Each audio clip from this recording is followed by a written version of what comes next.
1 hour 1 book, ఒక్క గంటలో ఒక పుస్తకం అనే సిరీస్లో ఈరోజు మనం నహూము గ్రంథాన్ని ధ్యానం చేసుకుందాం. దేవుని వాక్యాన్ని చదువుకుందాం. నహూము గ్రంథము 1వ అధ్యాయము 1-2 వచనాలు అందరం కలిసి చదువుకుందాం. నీనెవేను గూర్చిన దేవోక్తి. ఎల్కోషువాడగు నహూమునకు కలిగిన దర్శనమును వివరించు గ్రంథము. యెహోవా రోషము గలవాడై ప్రతీకారము చేయువాడు. యెహోవా ప్రతీకారము చేయును. ఆయన మహోగ్రత గలవాడు. యెహోవా తన శత్రువులకు ప్రతీకారము చేయును. తనకు విరోధులైన వారి మీద కోపముంచుకొనును. తల్లు వంచండి, ప్రార్థన చేసుకుందాం. ప్రేమమయుడా మా ప్రియ పరలోకపు తండ్రి, మరొక గురువారాన్ని మీరు మాకు అనుగ్రహించారు. ఈరోజు బైబిల్ స్టడీలో భాగంగా ఒక్క గంటలో ఒక పుస్తకం అనే సిరీస్లో నహూము గ్రంథాన్ని మేము ధ్యానం చేయబోతూ ఉండగా నిలవబడిన మీ దాసుని మీరు బలపరిచి బలంగా మీరు వాడుకొనండి.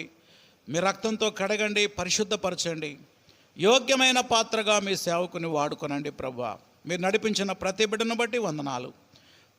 ఈ బైబిల్ స్టడీలో పాల్గొని మీ వాక్యాన్ని వింటున్న ప్రతి బిడ్డను మీరు సంధించండి. ఈ పుస్తకం ద్వారా మా అందరితో మీరు మాట్లాడి మమ్మల్ని బలపరచమని నజరేయుడైన యేసు నామములో అడుగుతున్నాం తండ్రి, ఆమేన్. ప్రభునందు ప్రియమైన సహోదరి సహోదరులారా, నహూము గ్రంథం గురించి ఈరోజు మనం కొన్ని విషయాలు ధ్యానం చేసుకుందాం. నహూము అనేటువంటి మాటకు అర్థం ఏంటంటే ఆదరణ అని అర్థం. నహూము అనే మాటకు అర్థం ఏంటి చెప్పండి? ఆదరణ. నహూము అనేటువంటి ఈ ప్రవక్త ఏ గ్రామానికి చెందినవాడో బైబిల్లో రాయబడింది. చూడండి, 1వ వచనం. నీనెవేను గూర్చిన దేవోక్తి, ఎల్కోషువాడగు నహూమునకు కలిగిన దర్శనం. నోట్ చేసుకోండి, అతని గ్రామం పేరు ఎల్కోషు. ఏం పేరు ఆ ఊరు పేరు? ఎల్కోషు. ఎల్కోష్ అనేది గలిలయ ప్రాంతంలో ఉన్నది. ఈ ఎల్కోష్ అనే పేరు తర్వాత కాలంలో ఎలా మారిపోయిందంటే కపెర్నహూముగా మారిపోయింది. కపెర్నహూములో నహూము ఉంది, గమనించారా? కపెర్నహూము అనే పేరులో ఏమి ఇమిడి ఉంది? నహూము. నహూము అనేటువంటి ఈ ప్రవక్త పేరు మీద ఆ ఎల్కోషు అనేటువంటి గ్రామం కపెర్నహూము పట్టణముగా డెవలప్ అయింది. ఈ కపెర్నహూము పట్టణాన్నే ఆధారంగా చేసుకొని ప్రభు అయిన యేసుక్రీస్తు వారు తన పరిచర్యకు కేంద్రంగా ఎంపిక చేసుకున్నాడు.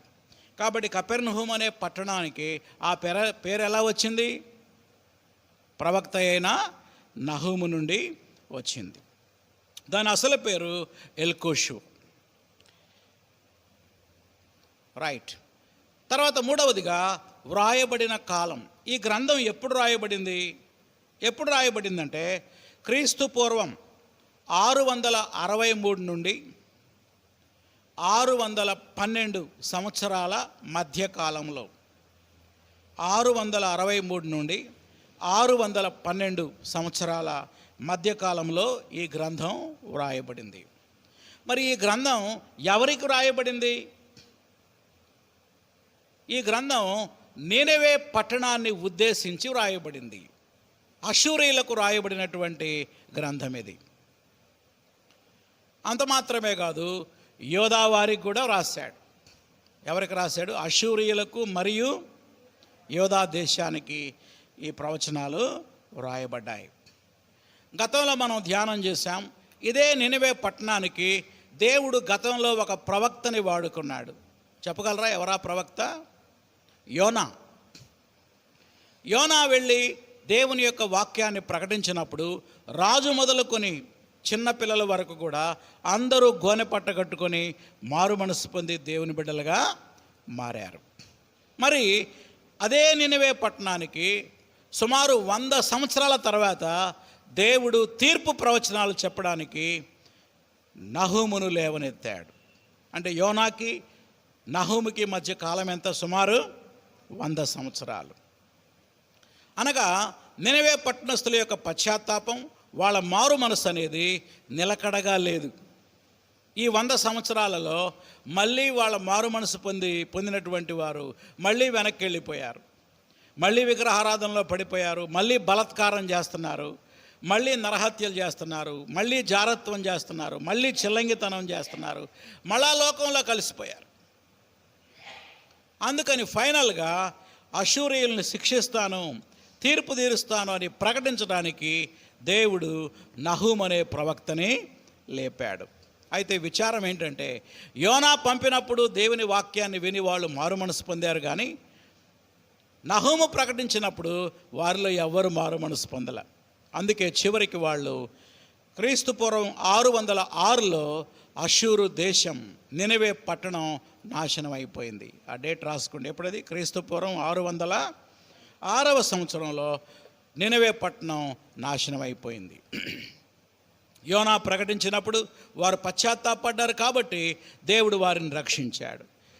నహూము ప్రకటించినప్పుడు ఎవరు కూడా పశ్చాత్తాపడలేదు. అందుకని దేవుడు ఆ పట్టణాన్ని, ఆ దేశాన్ని శిక్షించాడు. ప్రియులారా, బైబిల్ కాలంలో హిజ్కియా పరిపాలిస్తున్న రోజుల్లో అష్షూరు సామ్రాజ్యం అనేది ప్రపంచంలో అగ్రరాజ్యంగా ఉండేది. ప్రపంచంలో అగ్రరాజ్యం ఎవరి కాలంలో? యూదా దేశాన్ని హిజ్కియా పరిపాలిస్తున్న రోజుల్లో.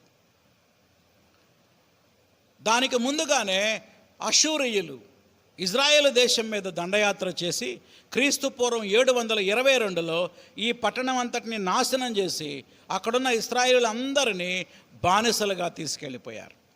తీసుకెళ్ళి ఇశ్రాయేలీయుల్ని ప్రపంచంలో అక్కడ కొంతమందిని, అక్కడ కొంతమందిని, అక్కడ కొంతమందిని, ప్రపంచమంతా జయించారు. అక్కడక్కడ పెట్టారు. చివరికి మన భారతదేశంలో కూడా తీసుకొచ్చి పెట్టారు. ఎవరిని? ఇశ్రాయేలీయుల్ని. వాళ్ళే మరి చేబ్రోల్ దగ్గర రెడ్డిపాలెంలో ఉన్నటువంటి ఇశ్రాయేలీయులు. వారు ఆ టైంలో వచ్చారన్నమాట. ఎప్పుడు? క్రీస్తుపూర్వం 722వ సంవత్సరంలో. ఆ తర్వాత యూదా దేశం మీద కూడా కన్నేసింది అష్షూరు. ప్రపంచంలో అన్ని దేశాలు జయించింది, ఇజ్రాయేలును జయించింది. చివరికి యూదా దేశాన్ని కూడా జయించాలని అనేక సార్లు దండయాత్ర చేశారు యూదా దేశం మీద. హిజ్కియా కాలంలో భయంకరమైన దాడి జరిగింది యూదా దేశం మీద.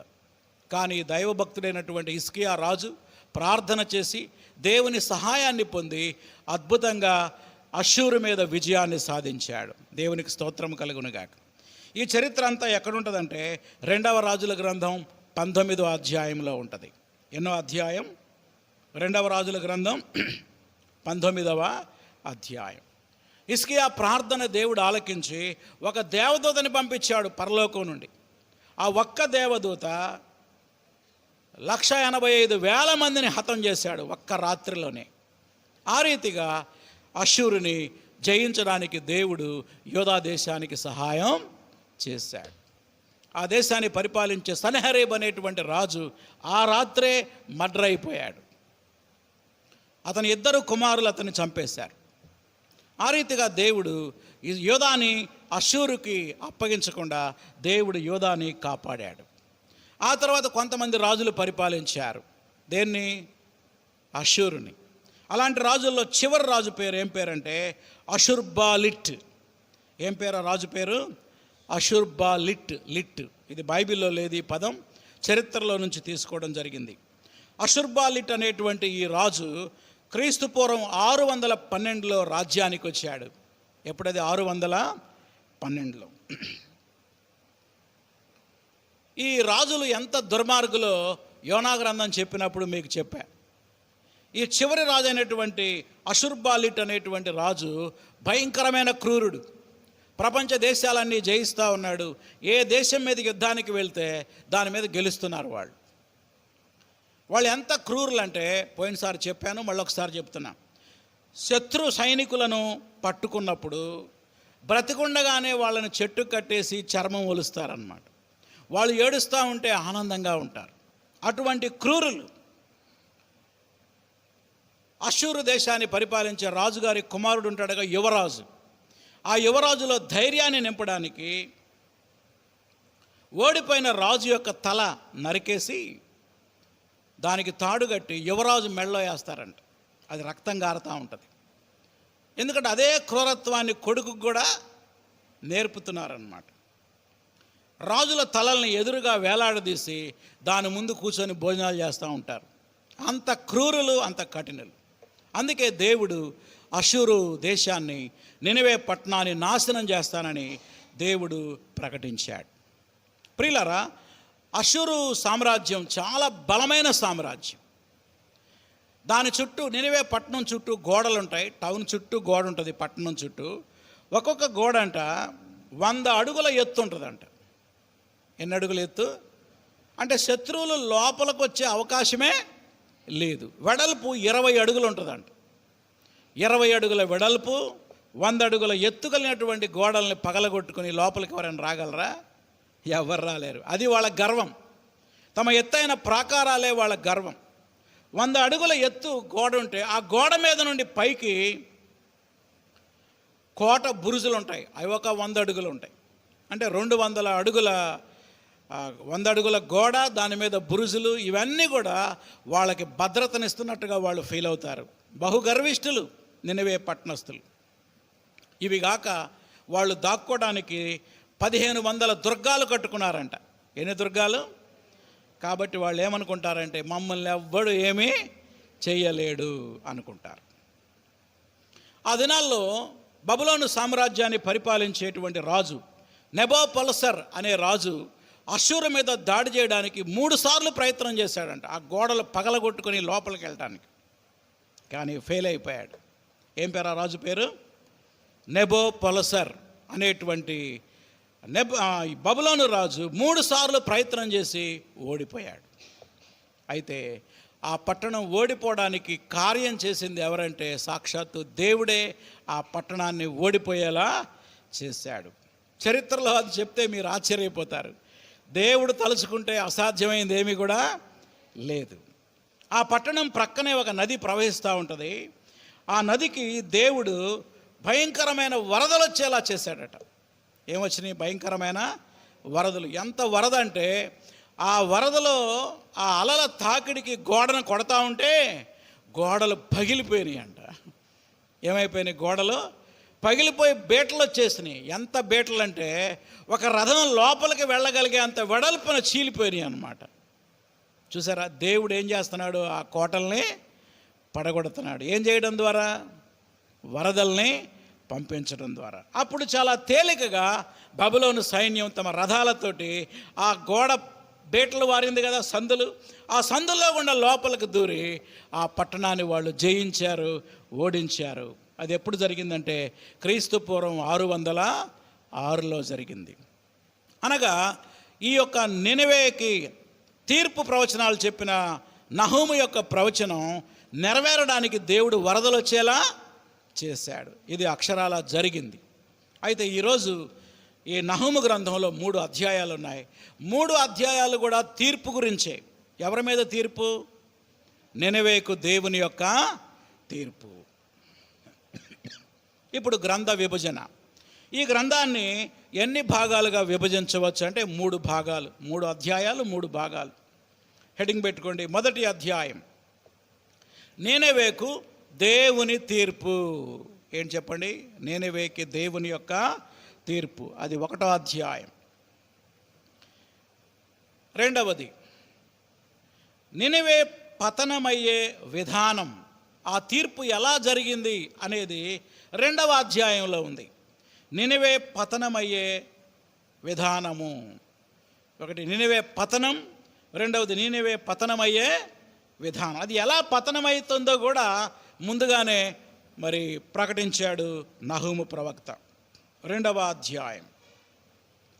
ఇక 3వ అధ్యాయము నినివే పతనానికి కారణాలు, తీర్పుకు గల కారణాలు. మొట్టమొదటి జడ్జిమెంట్, దేవుని తీర్పు, మొదటి అధ్యాయం. రెండవది జడ్జిమెంట్ ఎలా అమలవుతుందో తీర్పు విధానాన్ని, తీర్పు వివరాలను 2వ అధ్యాయంలో రాశాడు. ఇక 3వ అధ్యాయంలో తీర్పుకు గల బలమైన కారణాలు ఏంటో కూడా రాశాడు. మరి ఇంత భయంకరమైన తీర్పు ఎందుకు వచ్చింది?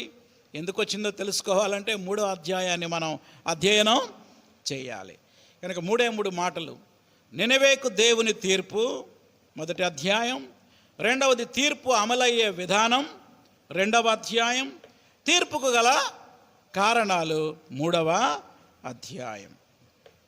ఇప్పుడు మనం ఒక్కొక్క అధ్యాయంలో ఏముందో మిగిలిన సబ్ పాయింట్స్ మనం రాసుకుందాం. చెప్పండి, మొదటి హెడ్డింగ్ ఏంటి? నీనెవేకు దేవుని యొక్క తీర్పు. మొత్తం ఎన్ని వచనాలు ఉన్నాయి చూడండి. మొదటి అధ్యాయంలో 15 వచనాలు ఉన్నాయి. ఎన్ని ఉన్నాయి? 15. ఈ 15 వచనాలను కూడా 3 భాగాలుగా మనం విభజిద్దాం. A, B, C అని రాసుకోండి. ఏ, దేవుడు తన ఉగ్రతను వెలిబుచ్చుట. దేవుడు తన ఉగ్రతను కనపరుచుట. దేవుని ఉగ్రత, ద రాత్ ఆఫ్ గాడ్, దేవుని యొక్క ఉగ్రత. 1వ అధ్యాయం 1 నుండి 8 వచనాలు. 1వ అధ్యాయం 1 నుంచి ఎక్కడ దాకా? 8 వచనాలు. 2. బి, నీనెవే దురాలోచన డాష్ దేవుని శిక్ష. నీనెవే కుట్ర, దేవుని శిక్ష. నీనెవే దురాలోచన డాష్ దేవుని యొక్క శిక్ష. 1వ అధ్యాయం 9 నుండి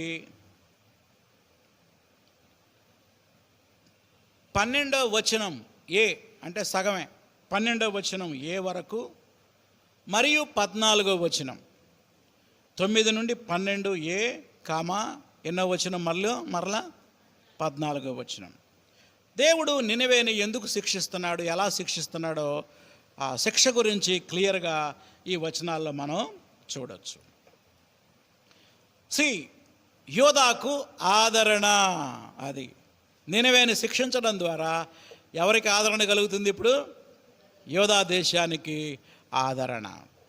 ఎవరికైనా అన్యాయం జరిగిందనుకోండి, కోర్టులో వాళ్ళకి తీర్పు వచ్చిందనుకోండి, వాళ్ళ పక్షంగా వాళ్ళకి ఆదరణ కలుగుతుందా లేదా? చెప్పండి. నహూం అంటే అర్థం ఏంటి? ఆదరణ. ఆయన పేరేమో ఆదరణ, ప్రవచనాలేమో తీర్పు ప్రవచనాలు. ఎవరికి?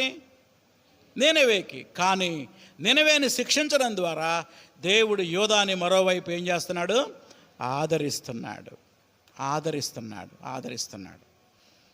మళ్ళొకసారి చెప్తా 3 విషయాలు. దేవుని ఉగ్రత 1 నుంచి 8 వచనాలు.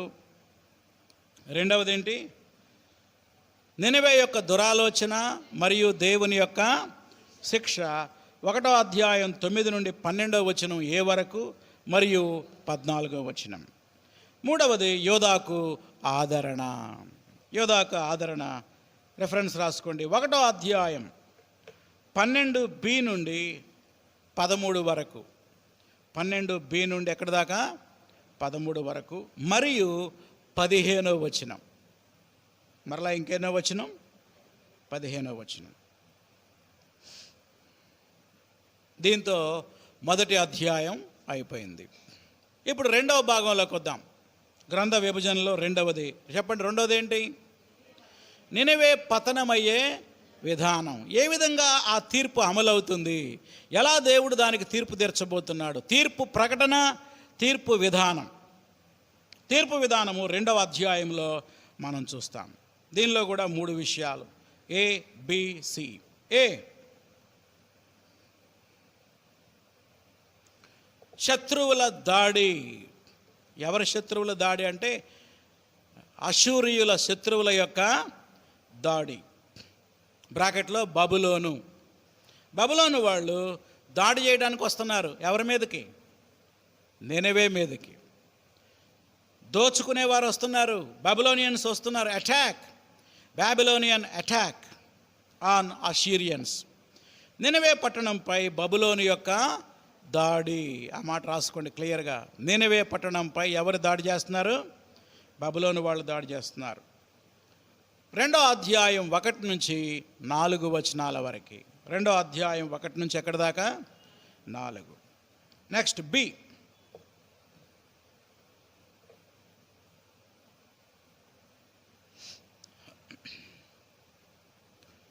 పట్టణం పట్టబడుట. దాడి చేసిన తర్వాత దాన్ని ఏం చేశారు? ఆ బబులోనియన్స్ ఆక్రమించుకున్నారు, దోపిడీ చేశారు. మరొక మాటలో చెప్పాలంటే ఏం చేశారు? దోపిడీ.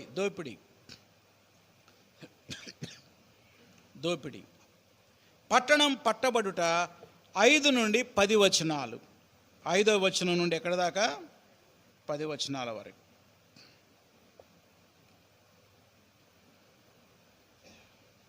చివరిగా 3వది, పట్టబడిన వారిని బాధించుట. పట్టబడిన వారిని ఏం చేస్తున్నారు? వాళ్ళు బాధిస్తున్నారు. ఎందుకంటే వీళ్ళు ఇంతకుముందు ఎంతోమందిని ఏం చేశారు? బాధించారు, వేధించారు, క్రూరత్వాన్ని ప్రదర్శించారు. అదే విధంగా నువ్వేం చేసావు అదే నీ నెత్తి మీదకి వచ్చేలా దేవుడు చేస్తాడు. మళ్ళొకసారి 3 చెప్తాను వినండి. బబులోను యొక్క దాడి, 2వది పట్టణం, పట్టబడుట, 3వది పట్టబడిన వారిని బాధించుట, బంధించుట, శిక్షించుట. 2వ అధ్యాయం 11వ వచనం నుండి 13వ వచనం వరకు.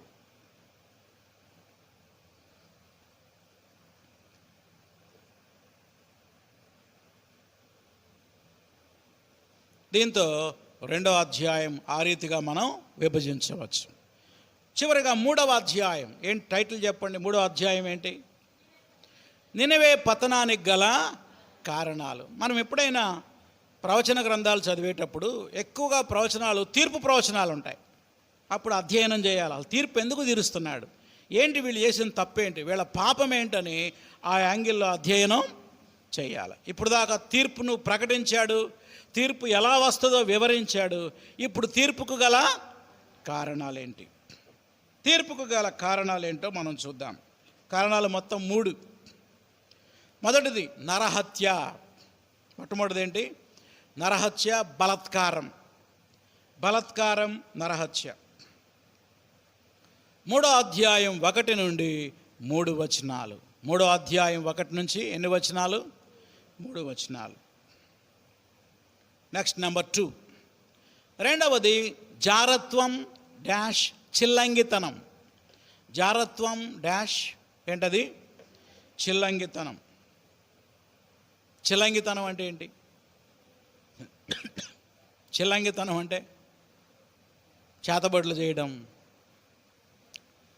ఏం చేయడం? మంత్రాలు పెట్టడం, తంత్రాలు పెట్టడం, దాని చిల్లంగితనం అనే పాపం. అది 4వ వచనం నుండి 7వ వచనం వరకు. 4 నుండి ఎక్కడి దాకా? 7 వరకు. చివరిగా 3వది ఏంటంటే గర్వం. అది వాళ్ళకు బహుగర్వం, బహుగర్విష్ఠులు. ఇందాకనే చెప్పా మీకు ఎందుకు గర్వం.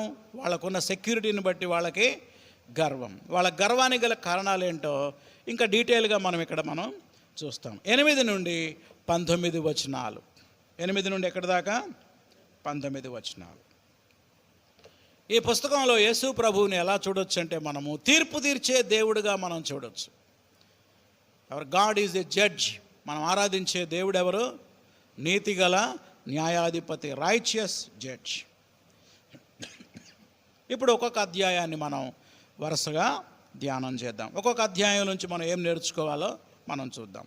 ఇప్పుడు మీ అవుట్లైన్ ముందు పెట్టుకోండి. ఇప్పుడు మీరు చెప్పండి, నేను దాన్ని ఎక్స్ప్లెయిన్ చేస్తూ ఉంటాను. చెప్పండి. మొదటి అధ్యాయం టైటిల్ ఏంటి? నినవేకి తీర్పు వెలువడుట. నినవేపై దేవుని యొక్క తీర్పు. తీర్పులో మొదటి పాయింట్ ఏంటి? దేవుని యొక్క ఉగ్రత. చూడండి దేవుడు ఎలా కనపడుతున్నాడు. 2వ వచనం, యెహోవా రోషము గలవాడై ఉన్నాడు. అదిగో చూడండి, దేవుడికి ఏముందంట? మనకెప్పుడు కూడా దేవుడు ఎలా కనపడతాడు?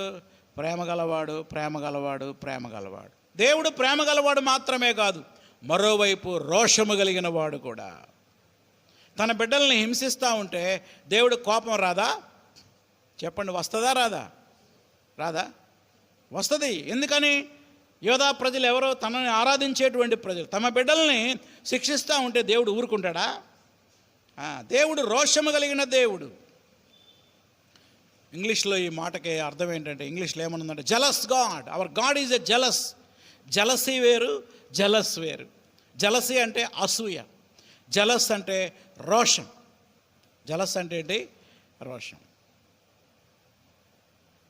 రోషము కలిగిన దేవుడు మన దేవుడు. తర్వాత ఏముంది? రోషము గలవాడై ప్రతీకారము చేయువాడు. యెహోవా ప్రతీకారము చేయును. ఆయన మహోగ్రత గలవాడు. పెన్నుతో అండర్లైన్ చేయకుండా ఏ వచనం అంతా అండర్లైన్ చేయండి. మన దేవుడు జలస్ గాడ్. మన దేవుడు రోషము కలిగిన దేవుడు, ప్రతీకారం చేసే దేవుడు.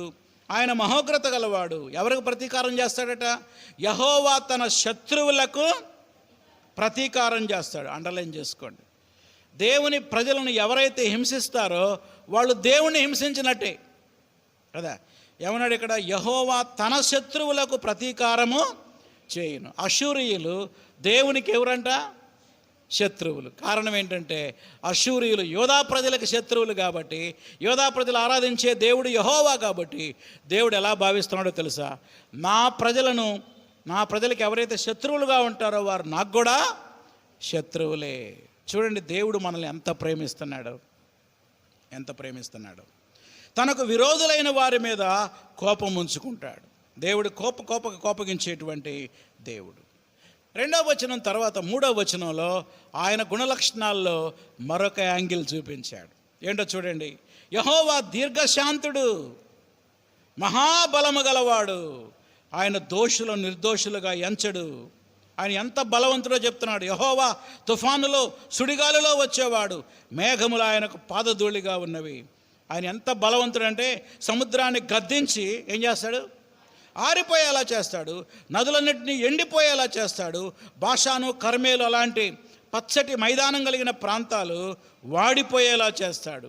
లెబానోను పుష్పము వాడిపోయేలా చేస్తాడు. ఆయనకు భయపడి పర్వతాలు కూడా కంపిస్తాయి అంట, గడగడ వణిగిపోతాయి, కొండలు కరిగిపోతాయి. ఆయన ఎదుట భూమి కంపిస్తుంది. లోకము అందరి నివాసులందరూ ఏమైపోతారు? వణికిపోతారు. ఎంత గొప్ప దేవుడో చూడు. చాలామంది దేవుణ్ణి ప్రేమ గలవాడు, జాలి గలవాడు, కృపగలవాడు ఇవే చేస్తూ ఉంటారు. ఈసారి ఆరాధన చేసేటప్పుడు ఇలా ఆరాధించండి. రోషము కలిగిన దేవా నీకు వందనాలని చెప్పండి. దేవుని యొక్క స్వభావంలో మరోవైపు కూడా మరో కోణాన్ని కూడా మనం చూడాలి. నువ్వు ప్రతీకారం చేసే దేవుడివి. దేవుని పిల్లలమైన మనము ప్రతీకారం చేయాల్సిన అవసరం లేదు. మన పక్షాన దేవుడే ఏం చేస్తాడు? ప్రతీకారం చేస్తాడు. రోమాపత్రికలో పౌలు గారు అంటాడు, మీ శత్రువుల మీద మీరు పగదీర్చుకోబాకండి, పగదీర్చుకోవడం నా పని, నేనే ప్రతిఫలం ఇస్తానని ఆయన చెప్పాడు. పగదీర్చుకునే పని మనది కాదు. ఎవరిది? దేవుడిది. దేవుడు ప్రతీకారం చూపేవాడు. దేవుడు పగదీర్చుకునే దేవుడు. 7వ వచనం క్షమించండి 7వ వచనం చూడండి.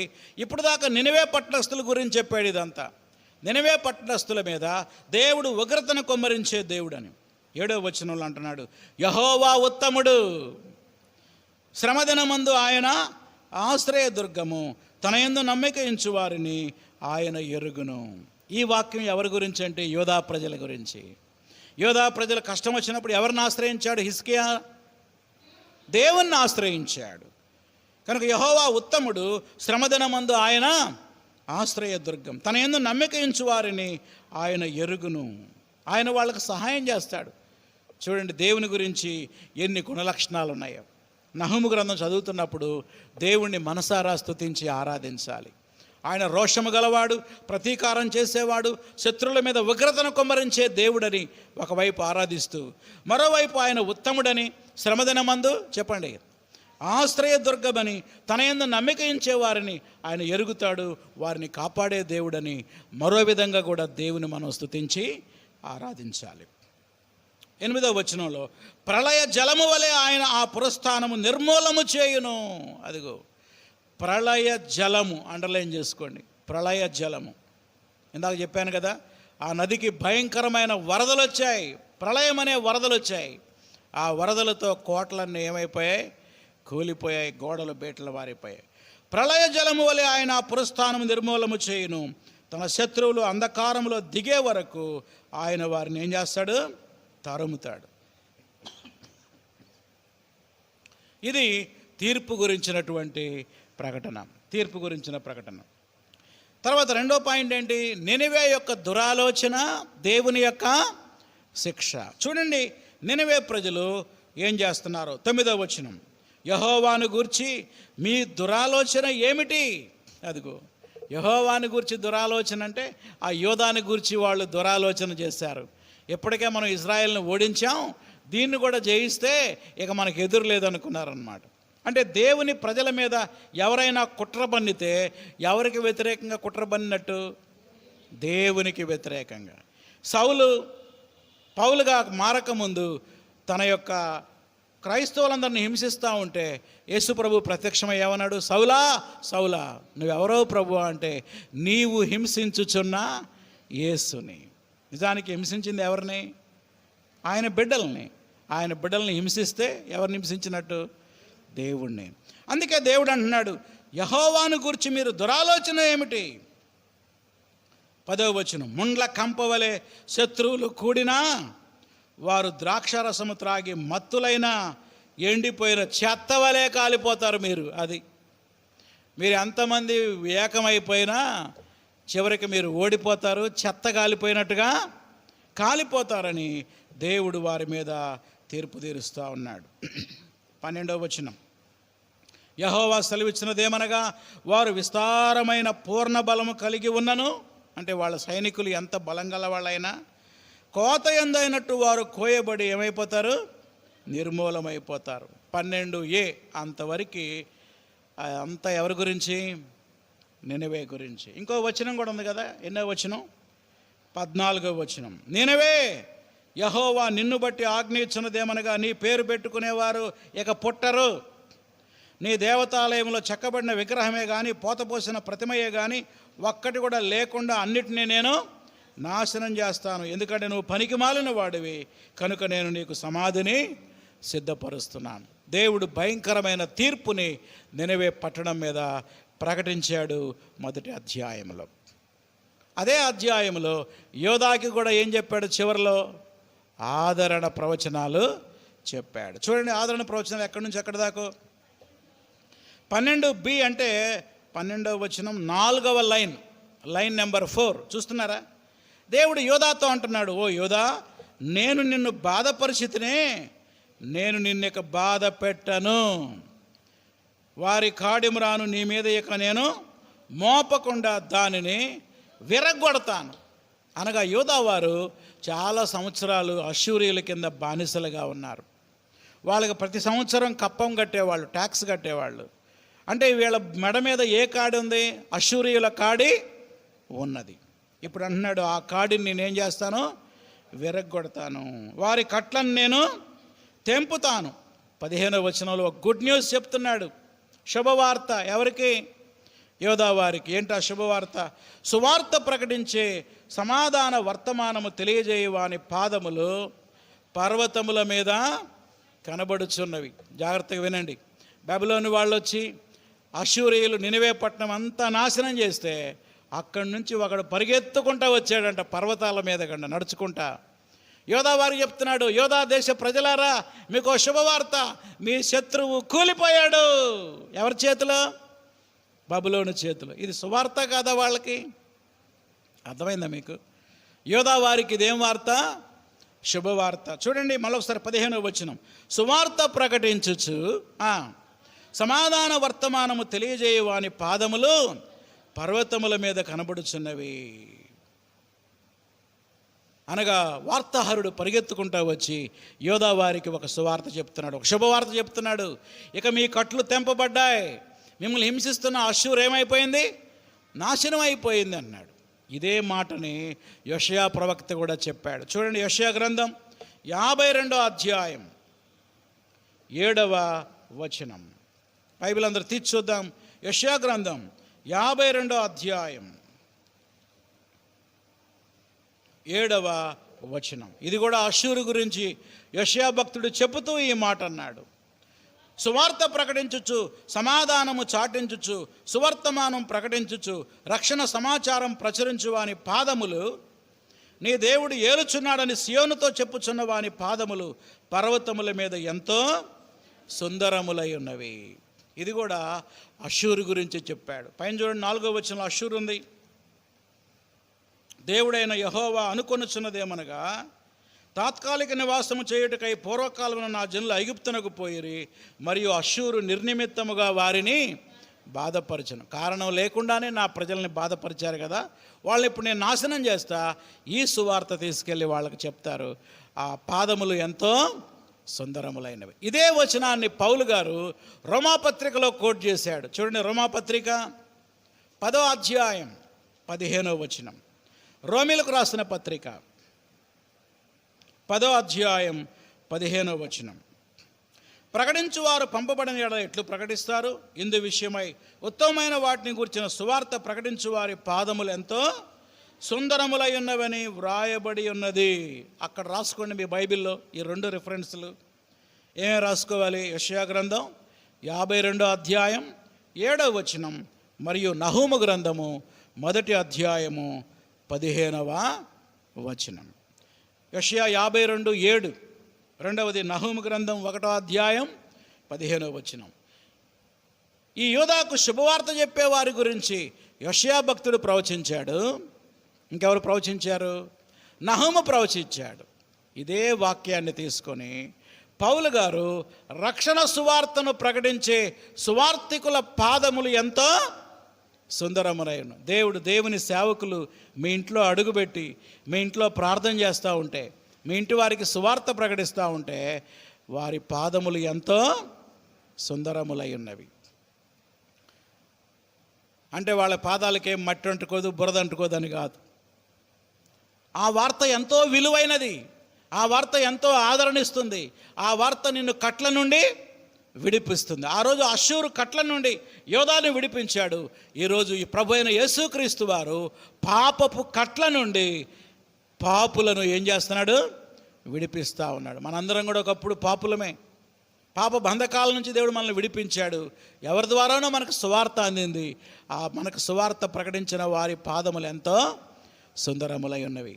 కనుక ఈ మాటని రక్షణ సువార్తకి ఆపాదిస్తూ పౌలు గారు రోమాపత్రికలో కోట్ చేశాడు. ఇప్పుడు చెప్పండి, బైబిల్లో ఈ వచనం ఎన్నిసార్లు ఉంది?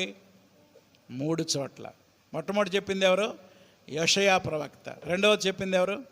నహూము ప్రవక్త. మూడవది ఎవరు? అపోస్తలుడైన పౌలు. మళ్ళీ నహూము గ్రంథంలోకి రండి. నహూము గ్రంథం 1వ అధ్యాయం 15వ వచనం 3వ లైన్.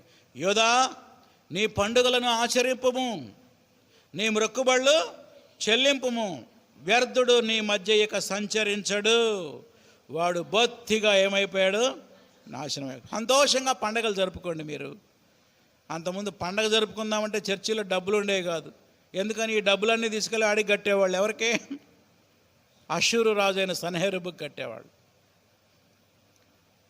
ట్యాక్స్ కడతా ఉండేవాళ్ళు, కప్పం కడతా ఉండేవాళ్ళు. ఇప్పుడు ఇక ఆ బాధ లేదు. సంతోషంగా మీరు పండగలు చేసుకోండి. ఎందుకంటే ఇక ఏ వ్యర్థుడు కూడా మీ దేశంలో సంచరించడు, మీ దగ్గరకు వచ్చి డబ్బులు వసూలు చెయ్యడు. ఆ రీతిగా గొప్ప ఆదరణకరమైనటువంటి ప్రవచనము ఎవరికి ఇవ్వబడింది? యోధా. కనుక 1వ అధ్యాయంలో నీనెవేకేమో తీర్పు ప్రవచనాలు, యోధా దేశానికేమో ఆదరణ ప్రవచనాలు. దీంతో 1వ అధ్యాయం అయిపోయింది. నేర్చుకోవలసిన పాఠం ఏంటంటే, మనం ఎవ్వరి మీద పగ తీర్చుకోవాల్సిన అవసరం లేదు. ఎందుకని? మన పక్షంగా ఎవరు తీర్చుకుంటారు? దేవుడే తీర్చుకుంటాడు. ఎందుకంటే ఆనాడు యోధా ప్రజల పక్షంగా దేవుడు అష్షూరీయులకు తీర్పు తీర్చాడు. ఇక 2వ అధ్యాయంలోకి రండి. చెప్పండి, 2వ అధ్యాయం ఏంటి? నినవే పతనమయ్యే విధానం, ఏ రీతిగా ఆ తీర్పు అమలవుతుందో 2వ అధ్యాయంలో చెప్పాడు. మొట్టమొదట లయకర్త నీ మీదకి వస్తున్నాడని చెప్పాడు. బబులోను యొక్క దాడి చూడండి. 2వ అధ్యాయం 1వ వచనం. దేవుడు అంటున్నాడు నహూము ద్వారా, లయకర్త నీ మీదకి వస్తున్నాడు. లయకర్త అంటే ఏంటి? లయము చేయువాడు. లయం అంటే నాశనం. రాసుకోండి, లయం అంటే ఎవరు? నాశనం. లయకర్త నీ మీదకి వచ్చుచున్నాడు. ఈ లయకర్త ఎవరంటే బబులోను రాజు. అక్కడ రాసుకోండి బైబిల్లో. లయకర్త ఎవరు? బబులోను సైన్యం, బబులోను రాజు. లయకర్త నీ మీదకి వచ్చుచున్నాడు. నీ దుర్గమునకు కావలి కాయము అంటే దమ్ముంటే కాసుకో అంటున్నాడు దేవుడు. మార్గములో కావలుండు, నడుం బిగించుకొని బలంగా, బహుబలంగా అతని నువ్వు ఎదిరించు. 2వ వచనం. దోచుకునే వారిని దోపుడు సొమ్ముగా పట్టుకునినను, వారి ద్రాక్షవళ్ళు నరికివేసినను, అతిశయాస్పదముగా ఇశ్రాయేలుకు వలె యెహోవా యాకోబు సంతతికి మరలా అతిశయాస్పదముగా అనుగ్రహించును. 2వ వచనంలో మరలా యోధా గురించి చెప్తా ఉన్నాడు. ఎవరి గురించి? యోధా. యోధాని దోచుకునేవారు వాళ్ళు దోపుడు సొమ్ముగా పట్టుకున్నప్పటికీ వారి ద్రాక్షవళ్ళు నరికివేసిన అతిశయాస్పదంగా ఇశ్రాయేలుకు వలె యెహోవా యాకోబు సంతతికి మరలా అతిశయాస్పదమును అనుగ్రహించును. అనగా ఈ లయకర్తని నినివే మీదకి పంపడం ద్వారా యోధాకి గొప్ప విడుదల దేవుడు ఇస్తా ఉన్నాడు. అది 2వ వచనంలో ఉంది. ఇక 3వ వచనం చూడండి. ఆయన బలాఢ్యుల డాళ్ళు ఎరుపాయను, పరాక్రమశాలు రక్తవర్ణ వస్త్రములు ధరించుకొని ఉన్నారు. అంటే వాళ్ళ బట్టల నిండా ఏం చెందింది? రక్తం. ఆయన సైన్యము వ్యూహపరిచిన దినమున రథభూషణములు అగ్నివలే మెరయుచున్నవి, సరళదారుమైన ఈటెలు ఆడుచున్నవి, వీధుల్లో రథాలు మిక్కిలి తొందరగా పోవుచున్నవి, రాజమార్గాల్లో రథములు ఒకదాని మీద ఒకటి పడుచు పరిగెత్తుచున్నవి, అవి దివిటీల వలె కనబడుచున్నవి, మెరుపుల వలె పరిగెత్తుచున్నవి. ఈ సైన్యం ఎవరిదంటే బబులోను సైన్యం. ఆ బీటలు వారిన గోడల్లో నుండి లోపలికి వెళ్ళి రాజమార్గంలో ప్రయాణిస్తూ అటు సైనికులను రాజులందరినీ కత్తులతో హతం చేసేసారన్నమాట. ఆ సైన్యం ఏ విధంగా పరిగెత్తుందో చెప్తున్నాడు. పట్టణం ఎలా పట్టబడుతుందో చెప్తున్నాడు చూడండి. 5వ వచనం. రాజు, సర్కిల్ గీసుకోండి. ఎవరు ఈ రాజు అంటే అష్షూరు రాజు, నినివే రాజు. రాజు తన పరాక్రమశాలుని జ్ఞాపకం చేసుకుంటే వాళ్ళు ఎలా ఉన్నారు చెప్పండి, చూసి చెప్పండి. వారు నడుచుచు పరాక్రమవంతులంట పడిపోతున్నారంట. ప్రాకారము పరిగెత్తి వచ్చి మ్రాను సిద్ధపరుస్తారు. నదుల దగ్గర గుమ్మాలు తెరవబడ్డాయి. అదిగో గుమ్మాలు ఏం చేయబడ్డాయి? నగరం పడిపోతుంది.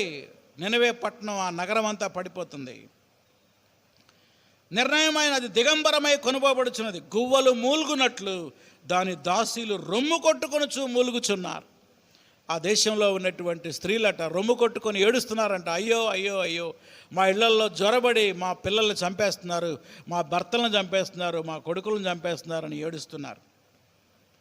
8వ వచనం. కట్టబడినప్పటి నుండి నినివే పట్టణము నీటి కొలను వలె ఉండెను. ఒకప్పుడు ఎంత అందంగా ఉందో. ఏ పట్టణం అది? నినివే. నినివే పట్టణం ఎలా ఉందంట? నీటి కొలంలాగా ఎంతో అందంగా ఉంది. దాని జనులు ఇప్పుడు ప్రస్తుతం ఏం చేస్తున్నారంటే పారిపోతున్నారంట. ఈ శత్రువులు ఎంటర్ అవ్వగానే ప్రాణాలు రక్షించుకోవడం కోసం ప్రజలు ఏం చేస్తున్నారు? పారిపోతున్నారు. ఒకడు నిలబడి అన్నాడు, అరే ఆగండిరా, ఆగండి ఆగండి అంటున్నారంట. నిలువుడని పిలిచినను తిరిగి వెనక్కి చూసేవాడు ఒక్కడు కూడా లేడు. వెనక్కి చూస్తే ఏమైపోతారు? చచ్చిపోతారు. ఆగండి ఆగండి అని పిలిచినా కానీ ఎడకరా పరిగెత్తున్నారు. ఆగండిరా అంటే సమాధానం కూడా చెప్పడానికి వాళ్ళకి టైం లేదు, పరిగెత్తుతూ ఉన్నారు. ఒకప్పుడు అందరినీ దోచుకున్నటువంటి నినివే ఇప్పుడు దోచపడుతుంది. అదే దోపిడీకి గురవుతుంది. చూడండి 9వ వచనం. వెండి కొల్ల పెట్టండి, బంగారం కొల్ల పెట్టండి, అది సకల విధములైన విచిత్రములకు ఉపకరణములతో నిండి ఉన్నది, అవి లెక్కలేక ఉన్నవి. ఈ బంగారం ఈ వెండి ఎక్కడదనుకున్నారు? ఈ ప్రపంచం అంతా జయించి అందరి సొమ్ము దోచుకొని వచ్చి తమ పట్టణంలో దాచిపెట్టారన్నమాట. దోచుకున్నటువంటి ఆ యొక్క వెండి బంగారం అంతా ఇప్పుడు బబులోను వాళ్ళు వచ్చి మళ్ళా దాన్ని దోచుకుంటున్నారు. అనగా దోపిడీకి గురవుతుంది. పట్టబడిన వారిని ప్రజలు బాధిస్తూ ఉన్నారు, సైనికులు బాధిస్తూ ఉన్నారు. 10వ వచనం. అది వట్టిదిగా శూన్యముగా పాడైపోతుంది. జనుల హృదయం కరిగిపోతూ ఉంది, మోకాళ్ళు వణిగిపోతున్నాయి, అందరి నడుములు బహుగా నొచ్చుచున్నవి, అందరి ముఖములు తెల్లబోవుచున్నవి. చూడండి నహూము ఎలా మాట్లాడుతున్నాడు. సింహాల గుహ ఏమాయను. ఒకప్పుడు నినివే పట్టణంలో ఉన్న సైనికులు సింహాలు లాంటి వాళ్ళు అన్నమాట, అంత ధైర్యవంతులు. సింహాల గుహ ఏమైపోయింది? సింహపు పిల్లల మేత స్థలం ఏమైపోయింది? ఎవరు బెదిరించకుండానే సింహము, ఆడు సింహము, సింహ పిల్లలు తిరుగులాడు స్థలము ఏమైపోయింది? ఒకప్పుడు ఎలా ఉంది తెలుసా? నినివే తన పిల్లలకు కావలసినంత చీల్చివేయచ్చు, ఆడు సింహములకు కావలసినంత గొంతుక నొక్కి పట్టుచు, తన గుహలను ఎర్రతో, నివాసములను వేటాడి పట్టిన ఎర్రతో నింపిన సింహము ఈరోజు ఏమైంది? ఈరోజు పారిపోతుంది అన్నమాట.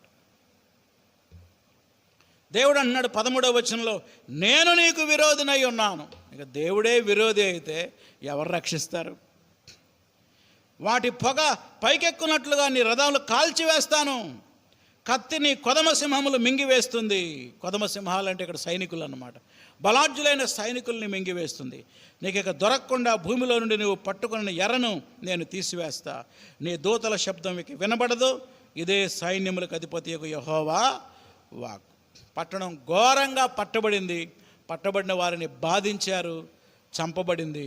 నినవే పట్టణం అందమైన పట్టణం శ్మశానంలాగా మారిపోతుంది. ఇది ప్రవచనాత్మకంగా ముందుగానే నినవే ద్వారా, నహూము ద్వారా దేవుడు నినవేకి ప్రవచించాడు. ఇది 2వ అధ్యాయం. చివరిగా 3వ అధ్యాయంలోకి వద్దాం మనం. చెప్పండి, 3వ అధ్యాయం టైటిల్ ఏంటి? నినవే తీర్పునకు గల కారణాలు. నేను మొత్తం 3 చెప్పే ఆల్రెడీ అవుట్లైన్లో. మొదటిది బలత్కారం, నరహత్య. 2వది జారత్వం, చిల్లంగితనం. 3వది గర్వం. మొదటి 3 వచనాల్లో నరహత్య గురించి ఉంది. చూడండి, 3వ అధ్యాయం 1వ వచనం. నరహత్య చేసిన పట్టణమా నీకు శ్రమ. చూసారా, స్టార్టింగ్లోనే ఉంది ఆ పాపం. ఇలా సర్కిల్ గీసుకోండి పెన్నుతోటి. నినవే యొక్క మొట్టమొదటి పాపం ఏంటంట? నరహత్య. అది ఎడతెగక ఎర్రపట్టుకొనుచు మోసముతో బలత్కారముతో నిండి ఉన్నది. ఆ 2 కూడా సర్కిల్ గీసుకోండి. అనేకుల్ని మోసం చేసింది ఈ పట్టణం. 2 అనేకులకు బలత్కారం చేసింది. 3వ వచనం, దాని శిక్ష చూడండి ఎలా ఉందో. రౌతులు వడిగా పరిగెత్తున్నారు, ఖడ్గం తలతల్లాడుతుంది, ఈటలు మెరిసిపోతున్నాయి, చాలామంది హతమైపోతున్నారు, చచ్చిన వారు కుప్పలుగా పడిపోయారు, పీనుగులకు లెక్కే లేదు, పీనుగులు కాలికి తగిలి జనులు తొట్టిల్లుతున్నారు. పారిపోయేవాడికి అన్ని శవాలే అడ్డం వస్తున్నాయి, పారిపోయేవాడికి ప్లేస్ కూడా లేదన్నమాట. అటువంటి భయంకరమైన శిక్ష ఆ పట్టణం మీదకి రావడానికి కారణం ఏంటంటే మోసం, బలత్కారం, నరహత్య. ఈ మొదటి 3 వచనాల్లో చూస్తాం. తర్వాత పాపం ఏంటి? జారత్వం. ఇంకోటి చిల్లంగితనం. 4వ వచనం, చక్కని దానవై వేశ్యవై ఇలా సర్కిల్ గీసుకోండి. చిల్లంగితనమందు జ్ఞానము గల దానవై. అదిగో 2వ పాపం ఉంది అక్కడ. దొరికిందా మీకు? పెన్నుతో గీత గీసుకోండి. జరిగించి జ్ఞానము గల దానవై జారత్వము చేసి జనాంగముల మీద చిల్లంగితనం జరిగించి సంసారాలు అమ్మివేసిన దానా. ఎవరి సంసారాలు అమ్మేసింది? నినవే పట్టణస్థులు. నినవే పట్టణం. నీవు చేసిన అధిక జారత్వమును బట్టి సైన్యములకు అధిపతి యెహోవా వాక్కిదే, నేను నీకు విరోధినై ఉన్నాను. అదిగో 2వసారి వచ్చింది మళ్ళీ ఇక్కడ. ఇందాక చెప్పాడు, మళ్ళీ ఇప్పుడు చెప్తున్నాడు. ఎక్కడుంది? ఇందాక ఏడ చెప్పాడు చెప్పండి.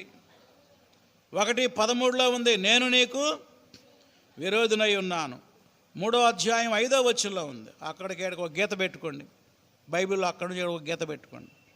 విరోధినై ఉన్నాను, నీ చెంగులు నీ ముఖం మీదకెత్తి జనాలకు నీ మానము, రాజ్యాలకు నీ అవమానం నేను బయలుపరుస్తాను. అసలు ఎంత భయంకరమైన విషయమో చూడండి. ఎంత పబ్లిక్గా ఈ వేశ్యని అవమానపరుస్తారంటే, ఇది మీకు ఇమాజినేషన్ చెప్తా చూడండి. ఒక వేశ్యని పట్టుకెళ్ళి ఆ సెంటర్లో నిలబెట్టి ఆమె ధరించినటువంటి వస్త్రపు చెంగులు కింద నుంచి అలా పైకెత్తి ఆమెను అవమానపరిస్తే ఎంత భయంకరం కదా. సిగ్గుతో చచ్చిపోతారన్నమాట. అట్లా పోల్చి చెప్తున్నాడు ఎవరు? నహూము. అటువంటి భయంకరమైనటువంటి శిక్ష నీ మీదకి వస్తుంది, నీకు అవమానం జరుగుతుంది అంటున్నాడు. ఒకప్పుడు ప్రపంచంలో అగ్రరాజ్యంగా ఉన్నటువంటి నినవే, అష్షూరు ఇప్పుడు అవమాన పాలు అవుతుంది.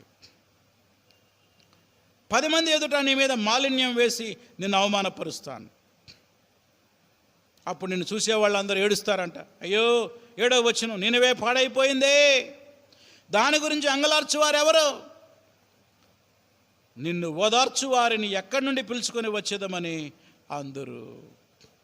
ఆ జారత్వానికి, ఆ చిల్లంగితనానికి భయంకరమైన శిక్ష ఏంటంటే అవమానం, అవమానం, అవమానం. అది అవమానపరిచినప్పుడు దానికోసం ఏడ్చేవాళ్ళు ఎవరు కూడా లేరు. అందరు చప్పట్లు కొడతా ఉంటారు. ఎందుకు? మమ్మల్ని దోచుకున్న ఈ పట్టణం ఇప్పుడు ఏం చేయబడుతుంది? దోపిడీకి గురవుతుందని అందరూ ఆనందంగా ఉంటారు, కానీ ఎవ్వరు కూడా ఏడవరు. చూడండి దేవుడు ఎంత భయంకరమైన శిక్ష దాని మీద పంపించాడు. ప్రియమైన దేవుని బిడ్డలారా, నూతన నిబంధన విశ్వాసులంగా మనం ఈ పాపాలు మన జీవితంలో లేకుండా జాగ్రత్తగా చూసుకోవాలి. అవేంటో వరుసగా చెప్తా. మొదటిది మోసం, రెండవది బలత్కారం, మూడవది నరహత్య, నాలుగవది జారత్వం, ఐదవది చిల్లంగితనం. చివరి ఇంకోటి మిగిలింది, అదేంటంటే గర్వం. చివరిదేంటి? గర్వం. నినవే ప్రజల గర్వం ఎంత గర్వం అంటే వాళ్ళకి మమ్మల్ని ఎవడు నాశనం చేస్తాడు, అసలు ఇంత ఎత్తైన గోడలు మాకు భద్రతగా ఉన్నాయి, ఇక్కడికి ఎవ్వరు రాలేరు, మమ్మల్ని ఎవ్వరేమీ చేయలేరు అని గర్వపడతా ఉంటే, దేవుడు ఐగుప్తు దేశంలో ఒక పట్టణం ఉంది, నో అమోను పట్టణం. పట్టణం పేరేం పేరు? నో అమోను పట్టణం. ఆ పట్టణంతో పోల్చి మాట్లాడుతున్నాడు. నో అమోను పట్టణం రాసుకోండి మీ నోట్స్లో. నో అమోను పట్టణం. నో అమోను పట్టణం గురించి 8వ వచనం నుండి 10వ వచనం వరకు రాయబడింది. ఎక్కడి నుంచి ఎక్కడి దాకా? 8 నుండి 10 వరకు. దేవుడు అంటున్నాడు, నువ్వు ఆ పట్టణం కంటే గొప్పదానివా? ఆ పట్టణాన్నే నేను నాశనం చేశా, నువ్వెంత అంటున్నాడు. అంటే ఎవరిని ఎగ్జాంపుల్గా చూపిస్తున్నాడు?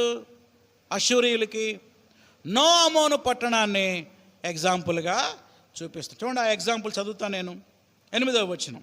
సముద్రమే తనకు ఆపుగా, సముద్రమే తనకు ప్రాకారముగా చేసుకొని బహుజనుల చేత చుట్టబడి నైలు నది దగ్గర ఉండిన నో అమోను పట్టణం కంటే నువ్వు విశేషమైన దానవా? నో అమోను పట్టణం నైలు నది పక్కనే ఉన్నటువంటి పట్టణం. దానికి దగ్గరలో సముద్రం కూడా ఉంది. సముద్రం మీద ఆధారపడి బాగా సంపన్నమైనటువంటి పట్టణం.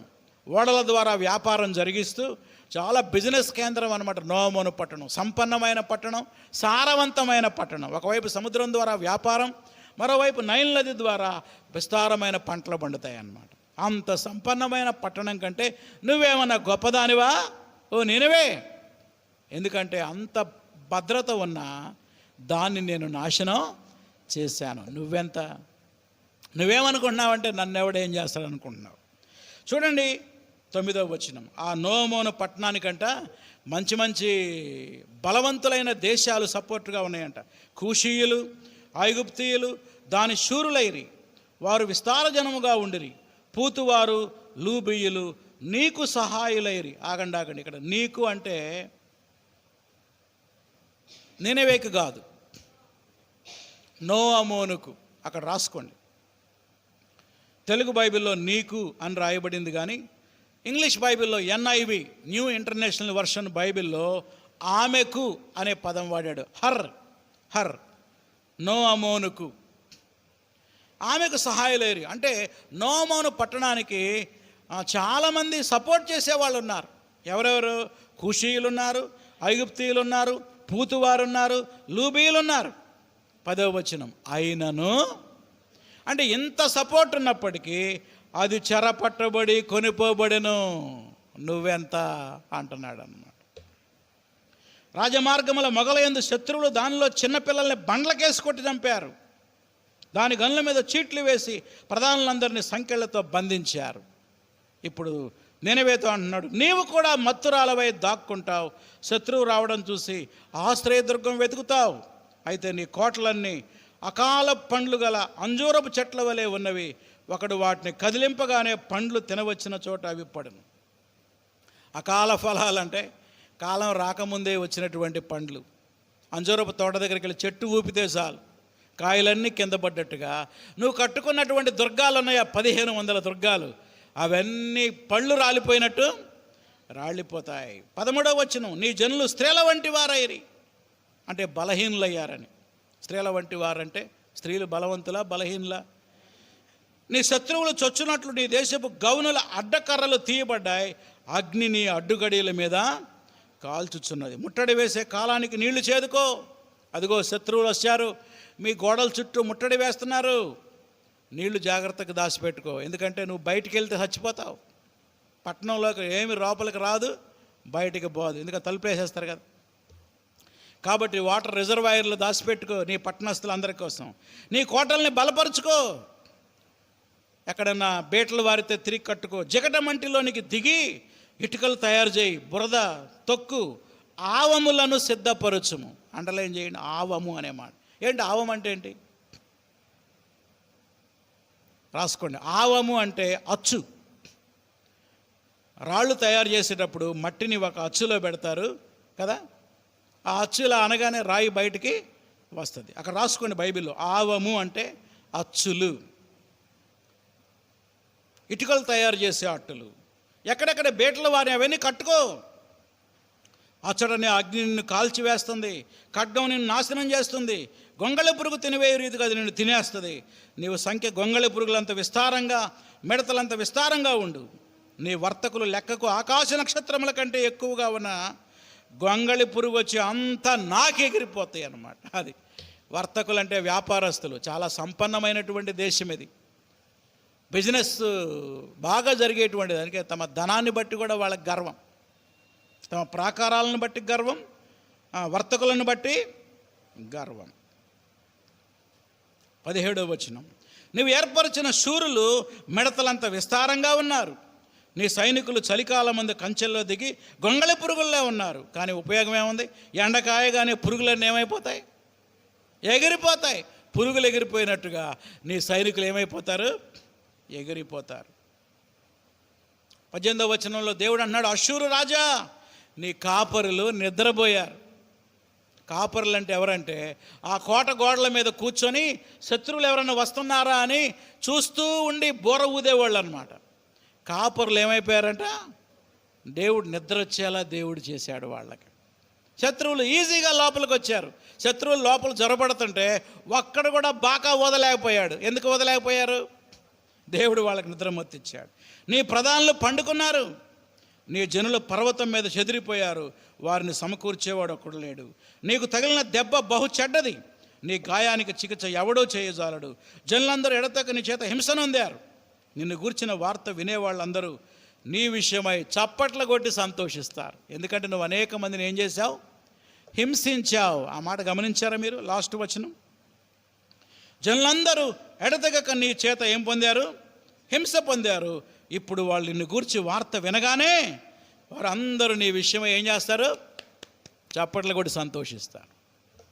అటువంటి భయంకరమైన తీర్పు ఉంది. ప్రియులారా, తీర్పు గల కారణాలు ఏంటో మనం మరొకసారి జ్ఞాపకం చేసుకుందాం. మొదటిది మోసం, రెండవది బలాత్కారం, మూడవది నరహత్య, చెప్పండి, నాలుగవది జారత్వం, ఐదవది చిల్లంగితనం, ఆరవది గర్వం. తమ ప్రాకారాలను బట్టి, తమ సైనిక బలాన్ని బట్టి, తమకున్న ధనాన్ని బట్టి, వర్తకులను బట్టి ఎంతో గర్వించింది. చివరికి నాశనం అయిపోయింది. నాశనమునకు ముందు గర్వము నడుచును. ఈ మాట యోధా దేశానికి గొప్ప ఆదరణ. నేర్చుకోవలసిన పాఠాలు నేను 2-3 చెప్పి ముగించేస్తాను. మొదటి పాఠం ఏంటంటే, సువార్త ప్రకటించే వారి పాదములెంతో సుందరములైనవి. ఆ రోజు యోధాకి సువార్త ఏంటి? సువార్త నినవే నాశనం అవుతుంది. ఈరోజు మనం అందించాల్సిన సువార్త ఏంటంటే రక్షణ సువార్త. పాపములో జీవించే వారికి, నశించిపోయే ఆత్మలకు సువార్తను ప్రకటించవలసిన బాధ్యత, భారాన్ని దేవుడు మన మీద ఉంచాడు. ఇది మొదటి పాఠం. రెండవది, మన దేవుడు పగ తీర్చుకునే దేవుడు, ప్రతీకారం చేసే దేవుడు. కాబట్టి మనం ఏం చేయాలి?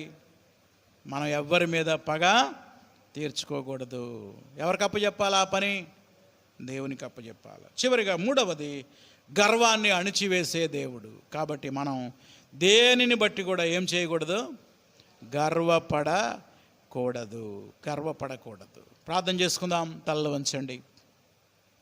నహూము గ్రంథం ద్వారా దేవుడు నేర్పించిన ప్రతి పాఠం విషయమై ప్రార్థన చేసుకుందాం. ప్రభువా, నేను దేనిని బట్టి గర్వపడకుండా విరిగి నలిగిన మనసు నాకు దయచేయి ప్రభువా అని ప్రార్థన చేసుకుందాం. సువార్త ప్రకటించే వారి పాదములు ఎంతో సుందరములైనవని చెప్పారు. ఆ రీతిగా నేను కూడా అనేకులకు రక్షణ సువార్తను ప్రకటించడానికి నన్ను సాధనంగా వాడుకో ప్రభువా అని ప్రార్థన చేద్దాం. నువ్వు ప్రతీకారం తీర్చుకునే దేవుడవు గనుక నేను ఎవ్వరికి పగ తీర్చుకోకుండా ఉండటానికి సహాయం చేయమని ప్రార్థన చేసుకుందాం. ప్రేమగల మా తండ్రి, నహూము గ్రంథాన్ని 3 అధ్యాయాలు ధ్యానించడానికి మీరు ఇచ్చిన శ్రేష్టమైన సమయాన్ని బట్టి వందనాలు. చేరువచ్చిన ప్రతి బిడ్డను బట్టి వందనాలు తండ్రి. విత్తబడిన వాక్యం మా జీవితాల్లో ఫలించడానికి సహాయం చేయండి. ఆత్మల పట్ల భారము కలిగి మీ రక్షణ సువార్తను ప్రకటించే సాధనాలుగా మమ్మల్ని వాడుకోనండి. మేము దేనిని బట్టి గర్వపడకుండా విరిగి నలిగిన మనసుతో వినయ మనసుతో జీవించే కృప మీరు మాకు అనుగ్రహించండి. మాకు కీడు చేసిన వారికి ప్రతీకారం చేసే దేవుడవు నీవు ప్రభువా. నీవు ఉత్తముడైన దేవుడివి. శ్రమణ దినమందు మాకు ఆశ్రయదుర్గము నీవే కనుక హిజ్కియా వలె మేము కూడా మిమ్మల్ని ఆశ్రయించడానికి మాకు సహాయం చేయి. నిన్ను నమ్ముకునే వారిని నువ్వు ఎరిగిన దేవుడివి, వారికి సహాయం చేసే దేవుడవు ప్రభువా.